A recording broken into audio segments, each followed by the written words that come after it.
Assalamualaikum warahmatullahi wabarakatuh.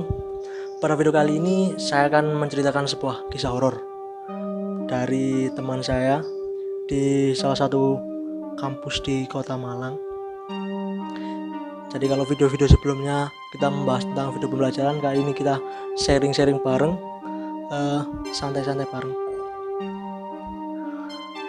Pertama ini kisahnya dari salah satu teman saya.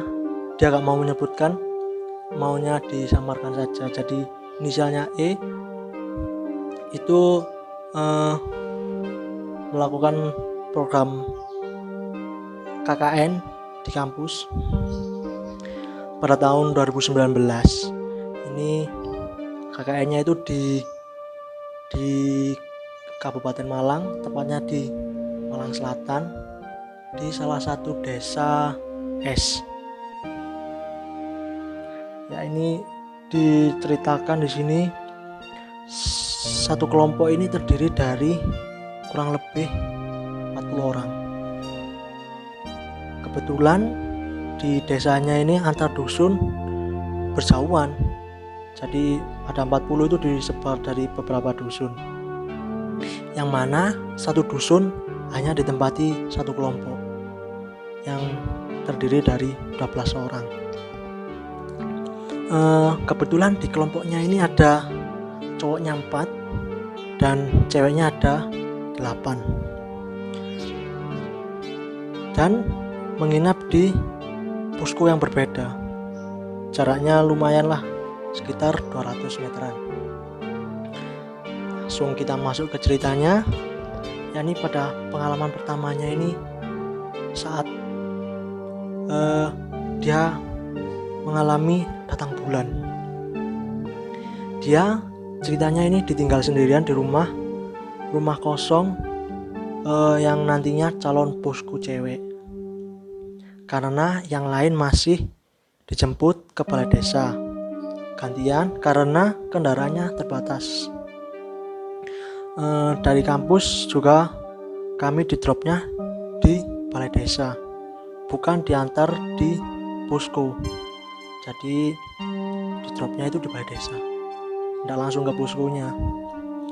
Dari situ firasatnya itu mulai tidak tenang, tapi dia coba mengalahkan rasa pikirannya itu. Dia coba berpikir positif saja. Singkat cerita, dia habis beres-beres sampai malam tiba. Belum ada yang mandi karena masih belum ada air. Jadi di desa itu kesulitan air bersih. Dari situ dia mulai gak tenang. Kan dari awal ceritanya tadi kan, pas waktu datang pertama dia sedang datang bulan. Dia ini mencium bau amis yang menyengat. Tapi karena saat itu dia datang bulan, maka dia berpikir jangan-jangan darah kotornya itu, darah haidnya itu.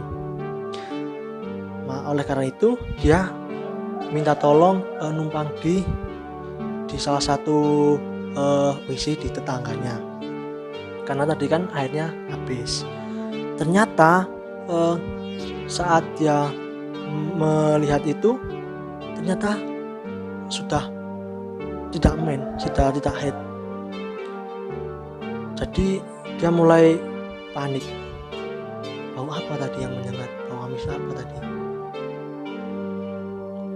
Bolehlah dia mencoba berpikir positif lagi. Dari awal kan sudah nggak enak dia, tapi dia mengalahkan itu rasa pikiran negatifnya itu. Malam pun tiba. Akhirnya kami pun tertidur di situ. Ceritanya dia tidurnya menggunakan sleeping bag, karena mungkin lebih simpelnya kan, enak lebih pakai sleeping bag kayak anak gunung gitu. Yang lain terasa nyaman. Aku juga awalnya merasa nyaman-nyaman saja. Jadi dia merasa nyaman-nyaman saja. Sampai akhirnya ngerasa malam itu badannya itu kayak diduduki oleh anak kecil. Jadi dia berpikir kayak ada yang duduki badannya, yang menyebabkan badannya sakit semua. Jadi di situ akibat diduduki, tidak tahu ada apa, kayak anak kecil itu duduki. Jadi dia mau cerita ke teman-temannya, tapi dia takut nanti teman-temannya juga kepikiran yang nggak enak juga, takut ngebuat mereka jadi gak tenang. Jadi kan dia nggak ada bukti nyata, jadi nggak cerita. Beberapa hari pun berlalu, semua mulai tenang, jadi dia mulai tidak merasakan hal-hal ganjil. Walaupun aku sering melihat sosok anak kecil, tapi aku tetap diam karena mereka juga mengganggu. Jadi si E ini, cewek yang E ini, narasumber ini, dia itu lihat anak-anak kecil yang sering mengganggu, tapi dia tetap nggak mau cerita. Terus minggu-minggu pun berlalu. Dia menjalani proker dengan santai saja. Dia melaksanakan prokernya dengan santai. Aku menemani temanku ke desa sebelah. Jadi ini dia di sela-sela menjalankan proker, dia bermain ke salah satu temannya di desa yang sebelah. Jadi sore itu dia jalan-jalan, perasaannya pun tenang-tenang saja, dia tidak ada hal yang ganjil.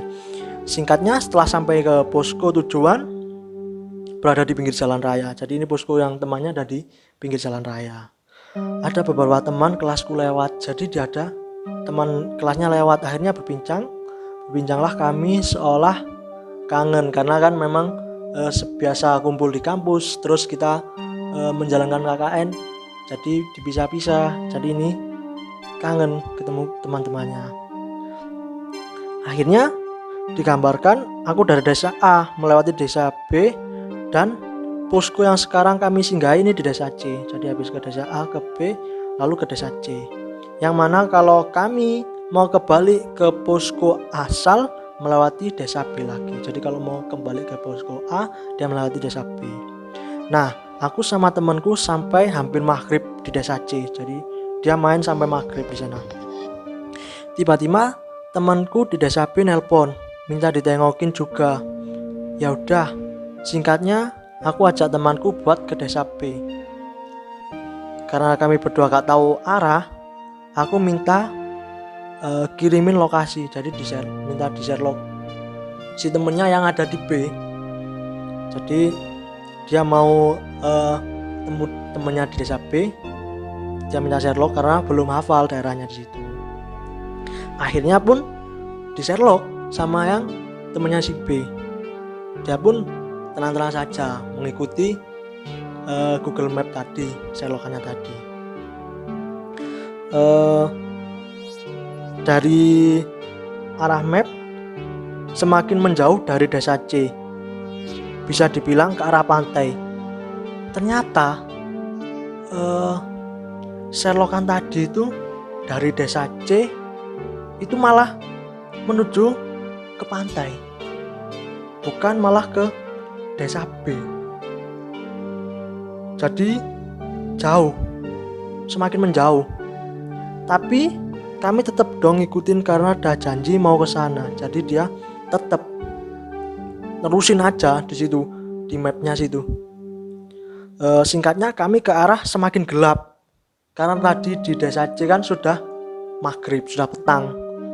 Terus ini di Sherlock lagi malah jauh lagi, dia makin petang lagi. Jadi dia malah nyasar semakin ke hutan. Tapi dia tetap berpikiran positif lagi, karena biasalah masuk pelosok, karena kalau di KKN kan memang ditempatkan yang pelosok-pelosok. Singkatnya, di posisinya yang gelap dan gak ada orang lewat satupun, waktu tempuh di map sisa 1 menit lagi. Jadi dia nerusin saja arah map tadi yang dikirimin oleh temannya si B. Jadi selanjutnya dia kurang 1 menit lagi, di map itu kurang menunjukin 1 menit lagi.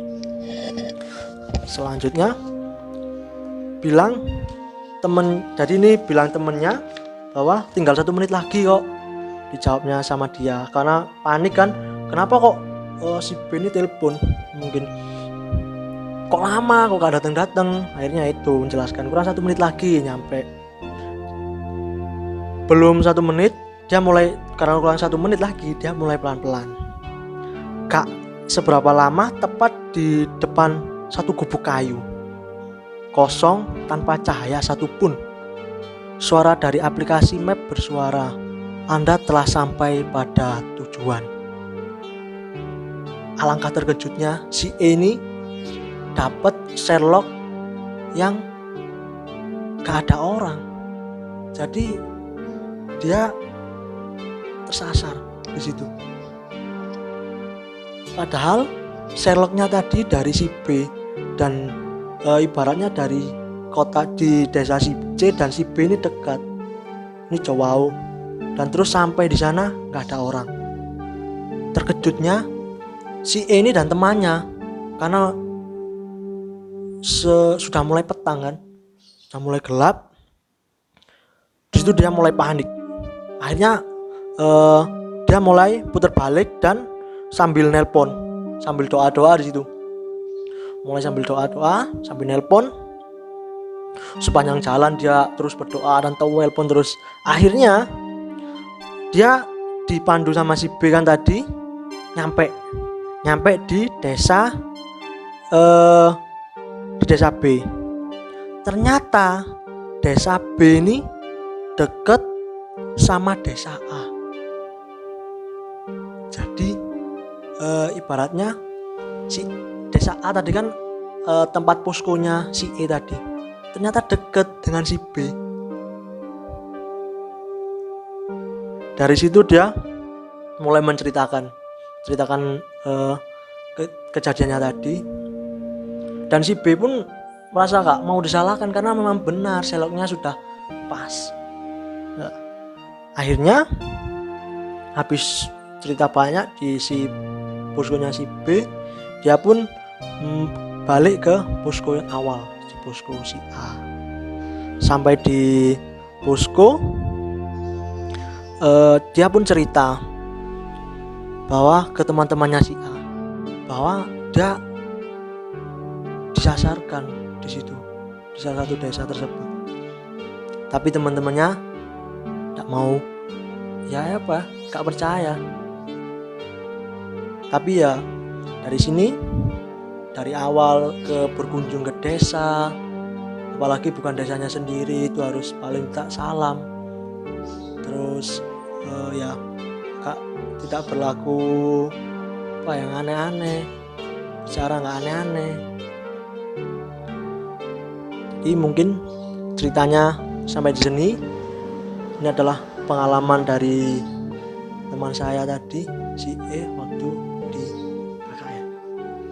Assalamualaikum warahmatullahi wabarakatuh.